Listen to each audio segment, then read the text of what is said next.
welcome to another unboxing video from theplayersaid.com. My name's Alexander, and today we're taking a look at a brand new game from Compass Games, and it's called An Attrition of Souls. And it's a World War I strategic scale game.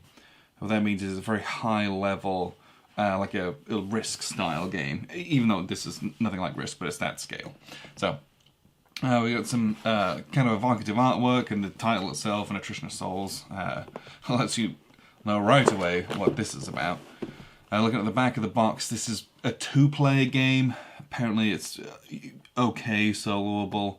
There's not a ton of hidden information in the way that you normally would have.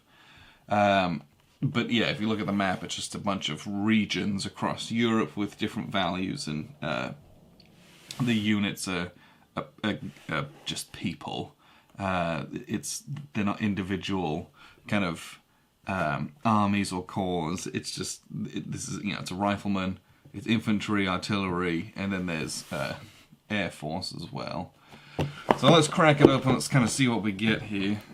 Comes in a nice 2-inch box with a nice thick linen finish, which I appreciate. So you start with a bag of dice, sealed for freshness. Well, don't do that when you open it, but these are nice. I actually really like these style dice. These are similar to the ones that Worthington puts out. These are very big and chunky, nice colors. I don't know, and the pips are big, so it's bold. It's really easy to see. This is something of a dice masher in an Axis and Allies style kind of way, where you're going to roll a bunch of dice over and over, so they give you a good number of them.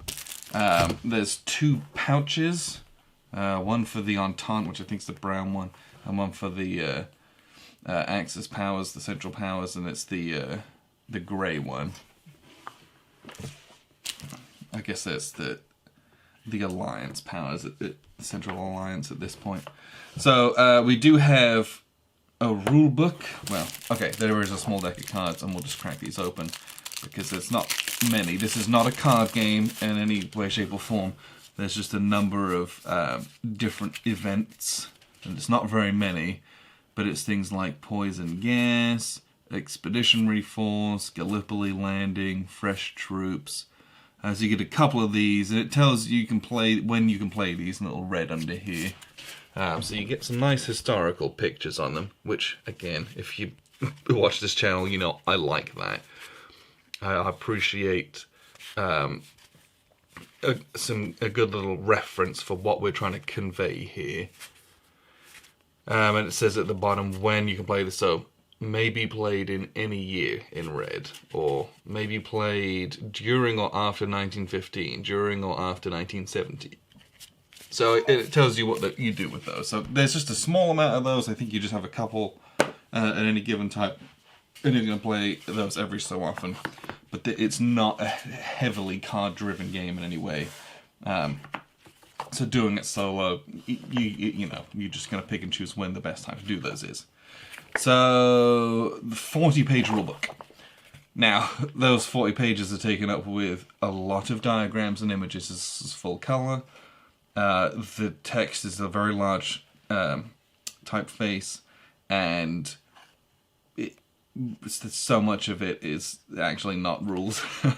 So it should be a very easy game to learn. As much as it's 40 pages, the reality is it's the actual rules themselves are probably closer to 10 or 15, if we're really honest with ourselves about it. A lot of examples and stuff, so this should be a fairly easy one to learn. On the back of the box says the game takes 90 minutes, so that's fairly reasonable for a game kind of like this, where it's not going to drag on all day. So we have a couple of these kind of play aid mats. So we've got one for the Central Powers, and one for the Entente Powers.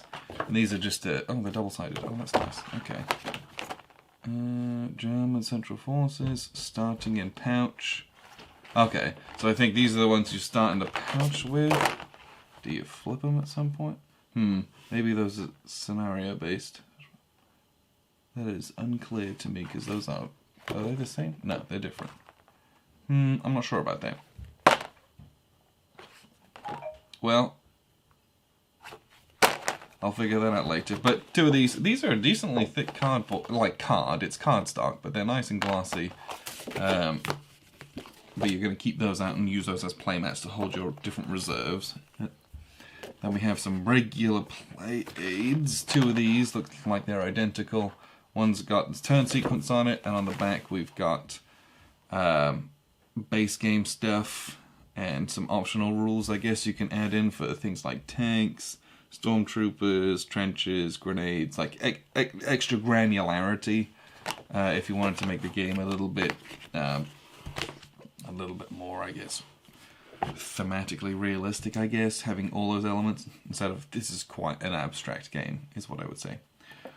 What we do have, and what I very much appreciate, we've got two counter sheets here. So the counter sheets, these are pre-rounded counters, and you can see you've got all the various different nationalities. Most of these are your Entente ones on there. So you've got Italy, Great Britain, France, Russia, and then here we've got Central Powers. We've got Germany, Austria, Hungary, and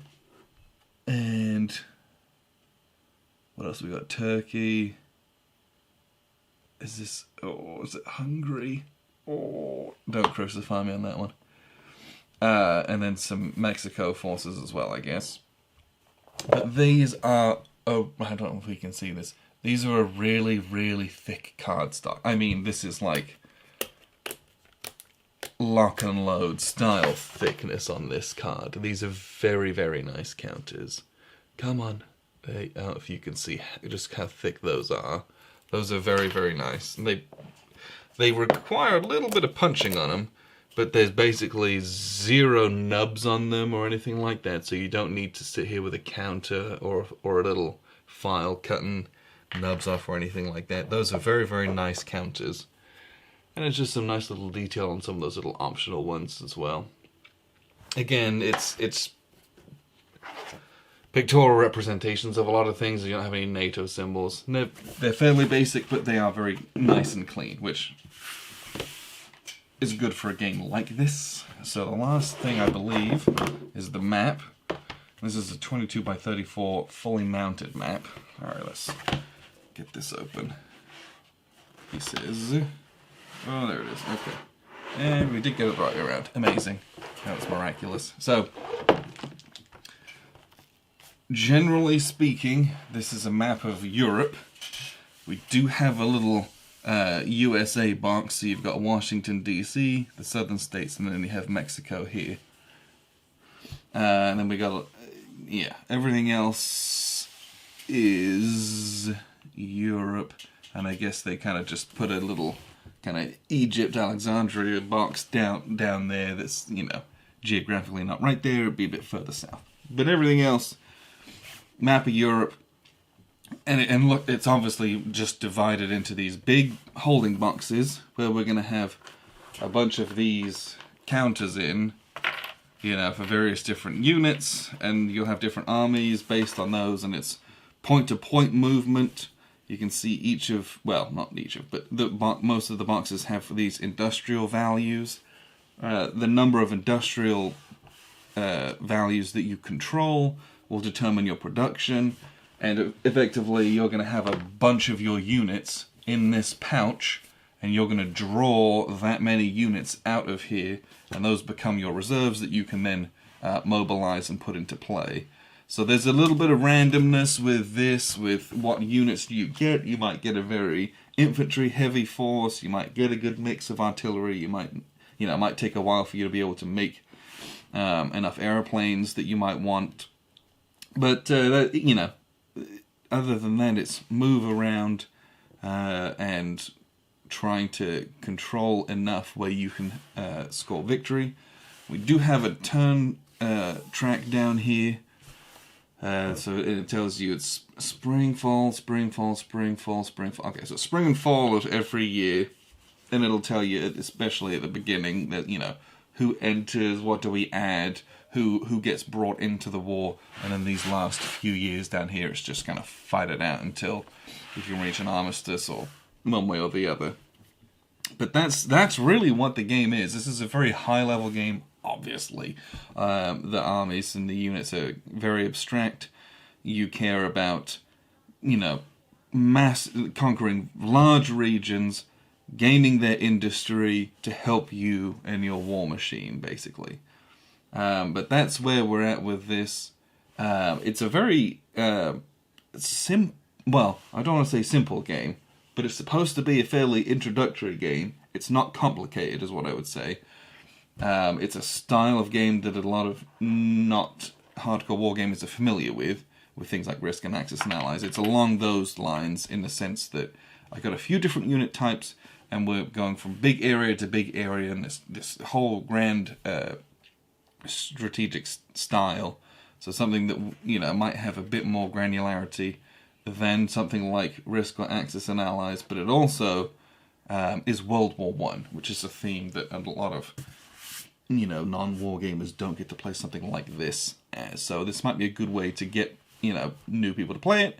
It looks like it could be interesting, and it looks like it could also be played solo fairly easily because your armies are randomized, so you're just doing the best with what you've got.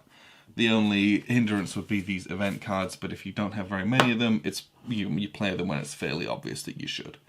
So that's it's called An Attrition of Souls from Compass Games, just hot off the presses.